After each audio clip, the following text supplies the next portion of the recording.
Assalamu alaikum, je vous espère bien. La crucifixion de Jésus est l'une des pommes de discorde dans les débats interreligieux. Réagissant à ce sujet en réponse à des chrétiens, cet apologète musulman tente de faire croire que l'idée d'un faux semblant à la croix, tel que compté dans les grains islamiques sur base d'un verset coranique, est la plus valable, la plus authentique. Mais cette posture qui tente de saper l'une des croyances fondamentales de la foi chrétienne est-elle en conformité avec les faits? Essayons de creuser.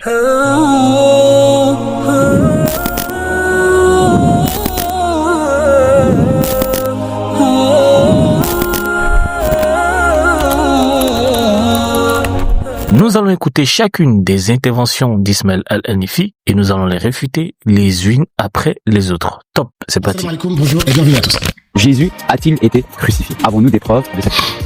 Oui, alors c'est une grande question. En fait, c'est une grande question pour vous, pas pour nous. Bah, c'est tout à fait normal, ça ne peut pas être une grande question pour vous. C'est comme réciter la shahada ou faire les 5 prières obligatoires. C'est important pour vous, pas pour nous. Donc ce que tu dis n'est qu'une lapalissade. Allah, dans le Coran, il y a un seul verset dans tout le Coran qui parle de la croix, d'accord, de la crucifixion. Bah, et alors, même s'il n'existait aucun verset qui parlait de la croix ou de la crucifixion, bah c'est pas notre problème. En fait, notre foi ne dépend pas de vous.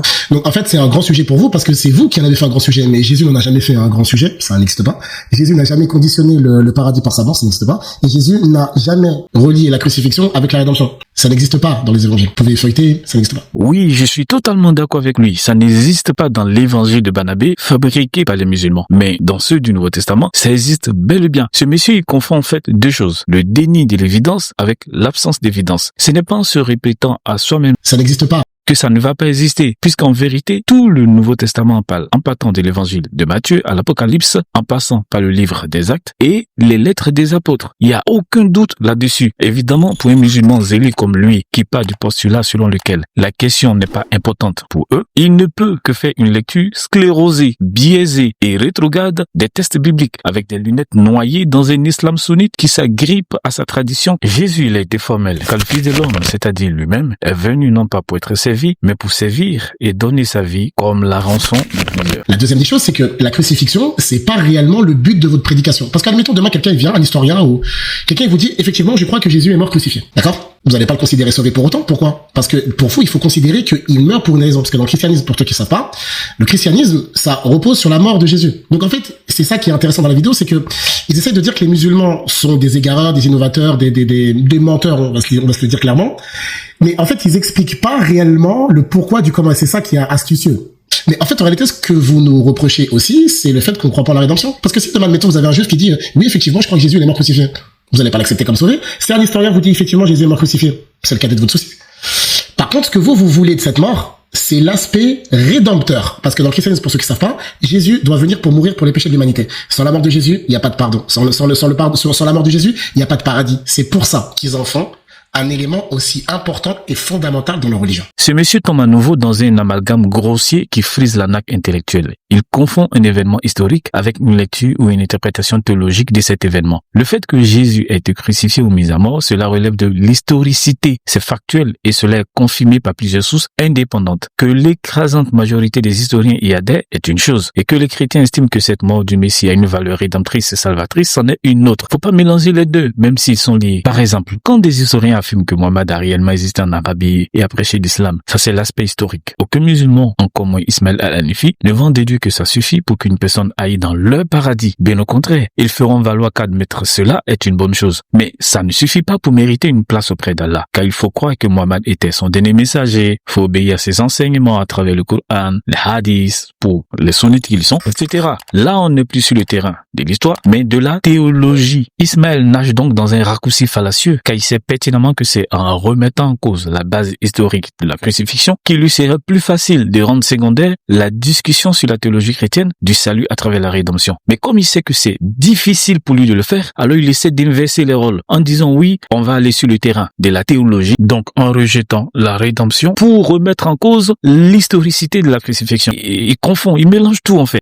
Il est tellement fondamental qu'il l'en fait passer devant le monothéisme. Comment peut-on faire passer la rédemption devant le monothéisme quand la rédemption elle-même est comprise par les chrétiens comme une expression de l'amour du Dieu unique pour l'humanité? Pour moi, parce que l'islam est venu 6 siècles après Jésus, Ça, j'aime beaucoup aussi ça. Le fait de dire que l'islam est venu après, c'est un argument particulier. Le fait de dire que l'islam est venu après, donc s'il est venu après, c'est faux. T'as eu dans le subconscient, après, donc après, faux. Le problème, c'est que Jésus est venu après Moïse. Pourtant, vous suivez Jésus, pas Moïse. La Torah est venue avant l'évangile. Pourtant, vous suivez l'évangile, pas la Torah. Respire un peu. Tu dis toi-même que les chrétiens suivent Jésus et l'évangile. Tu dis bien l'évangile. Et c'est encore toi qui dis qu'ils ont fait de la rédemption un grand sujet, alors que ça ne l'était pas pour Jésus et que ça ne se trouve pas dans les évangiles. On prend quoi finalement? Ils suivent Jésus ou ils ne le suivent pas? De plus, Ismaël a simplement coupé et déformé le propos d'Olivier Bonassi. Voici exactement ce qu'il dit. Alors, une question pour toi, cher Olivier. Jésus a-t-il été crucifié? Avons-nous des preuves de sa crucifixion? Oui, alors c'est une grande question pour moi parce que l'islam est venu 6 siècles après Jésus en expliquant que c'était pas Jésus qui était sur la croix, que finalement Dieu avait mis un sosie. Ouais. Et alors cette explication qui est née avec plusieurs siècles après l'événement, elle est ni celle des chrétiens, ni celle des juifs, ni celle des romains. Enfin, tous les gens qui étaient présents sur place à l'époque ont vu la même chose. Ils ont mis dans leur texte la même chose que même dans le Talmud, on voit que Jésus a été crucifié au bois, pendu au bois, et qu'il avait bien mérité ça parce qu'il avait dit des blasphèmes. Il s'était pris pour Dieu. Exactement. Donc tous les récits historiques de l'époque sont clairs. Et à un moment, l'islam arrive et elle nous dit voilà, non, en fait, c'était pas Jésus ils ne l'ont ni tué ni crucifié. C'est un faux semblant. Wama qataluhu wama salabuhu walakin shubbiha lahum. Sourate 4 verset 157, ils ne l'ont ni tué ni crucifié, mais ce n'était qu'un. Donc, ce qu'a dit Olivier, ce n'est pas simplement le fait que l'islam soit venu après et que après signifierait faux dans le subconscient, peut-être dans ton subconscient, mais le fait qu'il soit venu après pour tenter de décrédibiliser tout un consensus établi depuis des siècles, en faisant passer Dieu pour un trompeur. Le consensus étant d'ailleurs une notion capitale pour vous en islam. Jésus est certes venu après Moïse, mais pas pour le contredire. Il n'a jamais dit que Moïse n'est pas mort et que c'est un faux semblant qui est mort à sa place. Pas du tout. Mais il s'est présenté lui-même comme étant le parachèvement ou l'accomplissement de la prophétie, de la prêtrise et de la royauté messianique. Ça n'a rien à voir avec l'islam. Et puis c'est très simple. Demandez à Ismaël ce qu'il pense des musulmans comme Karim El-Hanifi. J'ai dit que, après mes recherches, Jésus était mort, crucifié, ressuscité, élevé à la droite de Dieu. Ou le cher Imran Hussein, qui croit que Jésus a bel et bien été crucifié. Il vous parlera de consensus des savants sur la non-crucifixion, des premières générations musulmanes qui n'ont pas cru en une crucifixion, et que ceux qui disent le contraire aujourd'hui sont tombés dans l'innovation, dans l'influence de l'exégèse occidentale et tout le reste. Donc lui, il adopte une méthodologie basée sur la chronologie et le consensus, mais quand on leur applique la même chose, ils tremblent. Expliquant que c'était pas Jésus qui était sur la croix, que finalement Dieu avait mis un sosie. Ouais. En fait, c'est pour ça, en fait, le petit conseil que je donne aux gens qui regardent ce type de vidéo, c'est de toujours rester concentré parce que là, il vient avec un aspect sentimental un peu. Vous vous rendez compte, Dieu aurait trompé les gens et tout. C'est fort. En fait, dans le sens que, ce qu'il vous dit pas, c'est que c'est que Allah Azza wa Jalla Tabaraka wa Ta'ala aurait mis une autre personne à la place de Jésus, et ça les choque, ils sont offusqués, Par contre, ça les choque pas de dire que sur la croix, c'est quelqu'un qui n'a rien fait. Si, admettons, l'islam dit, c'est un avis qui existe, qui dit que celui qui était sur la croix, c'est celui qui a voulu le vendre, celui qui l'a trahi, qui a voulu le donner, quoi, d'accord? C'est un avis qui existe. Donc si on vous dit que celui qui s'est fait crucifier, c'est le traître, on va l'appeler comme ça vous choque. Mais Jésus, ça me choque pas, en fait. C'est-à-dire que si le traître a été sanctionné, c'est pas bien. Mais si celui qui n'a rien fait est sanctionné, ça c'est bien. Alors là, le gars, il botte littéralement en touche. On lui pose la problématique d'un Dieu qui aurait trompé l'humanité tout entière en faisant croire que c'était Jésus sur la croix, alors que ce n'était pas lui. Mais lui, Ismaël, il préfère mettre de côté ce point pour se muscler sur l'idée que les chrétiens prennent plaisir à la mort d'un innocent, Jésus, et ils sont choqués quand des musulmans disent que c'était plutôt le malfaiteur, c'est-à-dire le traître Judas Iscariote, qui aurait été tué à sa place. Il recourt ainsi à un sophisme d'appel à l'émotion, ce qu'il reprochait pourtant à Olivier, alors qu'il s'agit en réalité de lui-même. Le débat, ce n'est pas de savoir si l'on prend plaisir ou pas à la mort de quelqu'un. Il s'agit de savoir qu'est-ce qui s'est réellement passé. C'est de ça qu'il s'agit. Ce n'est pas parce que les musulmans ne prennent pas plaisir à la mort de Mohammed qu'il faut en déduire que Mohammed n'est pas mort. Prendre plaisir ou pas, c'est l'émotion. La mort, elle, c'est ce qui est factuel. En fait, essayons d'aller dans le sens du postulat qu'il pose, avec l'idée d'un innocent qui meurt plutôt que le coupable. Dans la sourate 4, le verset 155, il est indiqué que l'une des causes de la malédiction des enfants d'Israël, c'est parce qu'ils ont injustement tué les prophètes.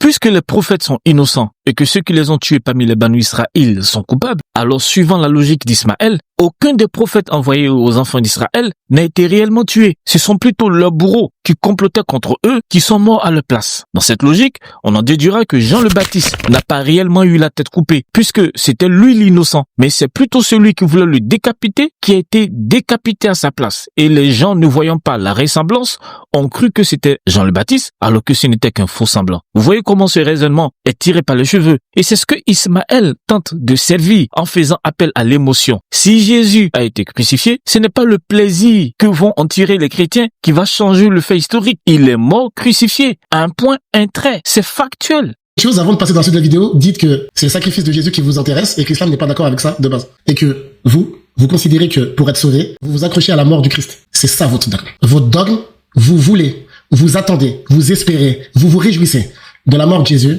parce qu'il est venu pour ôter la souillure de vos péchés.